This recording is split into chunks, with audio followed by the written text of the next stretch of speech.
Hello friends, எல்லாருக்கும் வணக்கம். வாரம் ஒரே சிக்கன் பிரியாணி மட்டன் பிரியாணி அப்படின்னு செஞ்சு போர் அடிச்சிருக்கோம் இல்லைங்களா?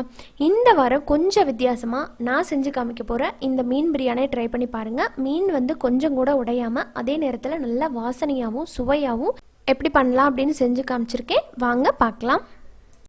ஃபிஷ் பிரியாணி பண்ணுறதுக்கு முதல்ல ஃபிஷ்ஷை மேரினேட் பண்ணிக்கலாம். அதுக்கு ஒரு பவுலில் ஒரு அரை டீஸ்பூன் அளவுக்கு மஞ்சத்தூள் சேர்த்துக்கலாம். அரை டீஸ்பூன் சீரகத்தூள், ஒரு டீஸ்பூன் மல்லித்தூள்,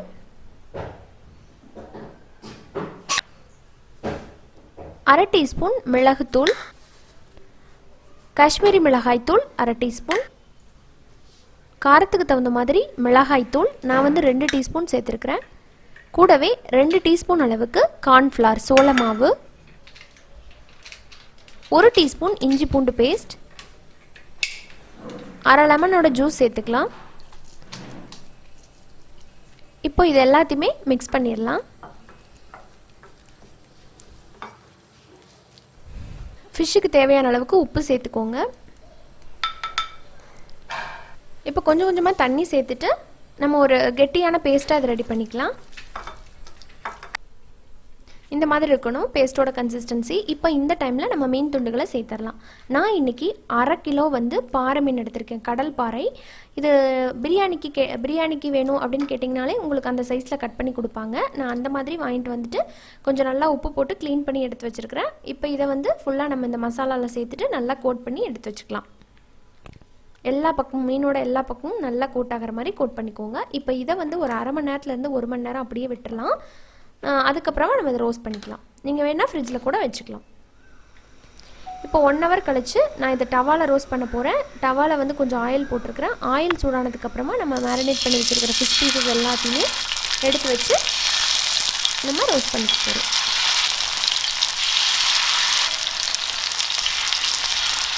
இப்போ மீன் ஒரு பக்கம் நல்லா ஃப்ரை ஆகிடுச்சு. இன்னொரு பக்கம் திருப்பி போட்டு இதே மாதிரி நம்ம மீன் துண்டுகளை ஃப்ரை பண்ணி எடுத்துக்கிட்டு நம்ம பிரியாணி பண்ண ஆரம்பிச்சிடலாம். இப்போ பிரியாணி பாட்டில் ஒரு 2 டேபிள் ஸ்பூன் ஆயில் போட்டிருக்கிறேன். ஆயில் சூடானதுக்கப்புறமா ஹோல் கரம் மசாலா எல்லாத்தையும் கொஞ்சம் சேர்த்துக்கலாம். கொஞ்சம் சோம்பு, பட்டை, கிராம்பு, ஏலக்காய், அனாசிப்பூ, அப்புறமா பிரியாணி இலை, இது எல்லாத்தையுமே ஒரு 2 நிமிஷம் நல்லா வதக்கி விட்டுடலாம். அடுத்ததாக 2 வெங்காயத்தை ஸ்லைஸ் பண்ணி எடுத்துக்கிறேன், அதை சேர்த்துக்கிறேன். சாப்பரில் போட்டங்காட்டி அந்த மாதிரி இருக்கும் உங்களுக்கு பார்க்குறதுக்கு. இது நல்லா பொன்னிறமாகணும். அடுத்ததாக இதில் கீர்ன பச்சை மிளகா அதை 3 போட்டுட்டு அதையும் நல்லா வதக்கிடணும். வதக்கின உடனே இதில் 1 டேபிள் ஸ்பூன் இஞ்சி பூண்டு விழுது. இஞ்சி பூண்டு விழுதோட பச்சை வாசம் நல்லா போகணும். அப்போ தான் பிரியாணி நல்லா வாசமாக இருக்கும். போனதுக்கப்புறமா ஒரு பெரிய தக்காளியை ஸ்லைஸ் பண்ணி சேர்த்து அது நல்லா மசிகிற அளவுக்கு வதக்கிக்கோங்க. நல்லா வதங்கியிருக்குங்க. இப்போ இந்த டைமில் ஒரு 1/4 டீஸ்பூன் மஞ்சத்தூள், 1 டீஸ்பூன் மல்லித்தூள், 1 teaspoon garam masala, and then காரத்தை பொறுத்து மிளகாய்த்தூள் நான் 1 டீஸ்பூன் சேர்த்து அதையும் நல்லா மிக்ஸ் பண்ணிடுங்க. மிக்ஸ் பண்ணதுக்கப்புறமா இதில் கொஞ்சம் மல்லி இலை புதினா சேர்த்து அதையும் நல்லா மிக்ஸ் பண்ணிடுங்க. ஒரு 2 நிமிஷம் நல்லா வதக்கி விட்டுருங்க. அடுத்து இதில் நம்ம ஃப்ரை பண்ணி வச்சுருக்கோம் இல்லைங்களா, அந்த ஃபிஷ் பீசஸ் எல்லாத்தையுமே அதை நல்லா ஜென்டிலாக உள்ளே சேர்த்துடுங்க. சேர்த்துட்டு நம்ம வதக்கின அந்த வெங்காயம் தக்காளி மசாலாவோட இந்த மீனோட அந்த ஃப்ளேவர் நல்லா இறங்குற மாதிரி நல்லா ஜென்டிலாக அதையும் மிக்ஸ் பண்ணிடுங்க. மீன் உடஞ்சிற போது ரொம்ப கவனமாக பார்த்து மிக்ஸ் பண்ணுங்கள். இப்போ இதை ஒரு 5 நிமிஷம் மட்டும் வைக்கலாம். 5 நிமிஷத்துக்கு அப்புறம் மீனெல்லாம் அதோட ஃப்ளேவர்லாம் நல்லா இறங்கி எண்ணெய் கசிஞ்சு வந்திருக்கு. இப்போ இந்த டைமில் மீன் துண்டுகளை வெளியே எடுத்துருங்க.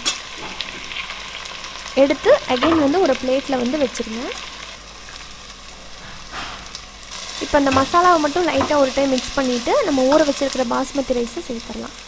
நான் 1 கப் 250 கிராம் பாஸ்மதி ரைஸை 25 நிமிஷம் ஊற வச்சு எடுத்துருக்கிறேன்.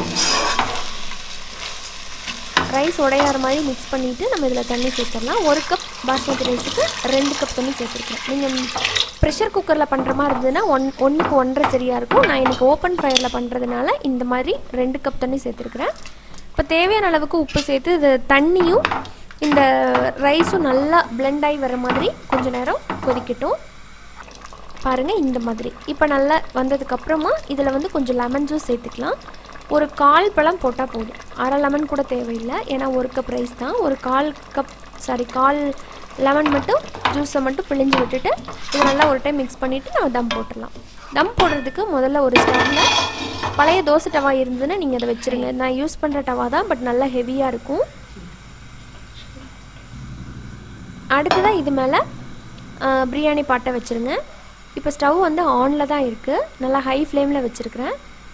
அந்த கல் சூடாகிற அளவுக்கு மட்டும் நீங்கள் வச்சுட்டு அதுக்கப்புறம் ஃப்ளேமை வந்து கொஞ்சம் மீடியமாக வச்சிடணும். இப்போ நம்ம ஃபிஷ் பீசஸ் எல்லாத்தையுமே உள்ளே சேர்த்தாச்சுங்க.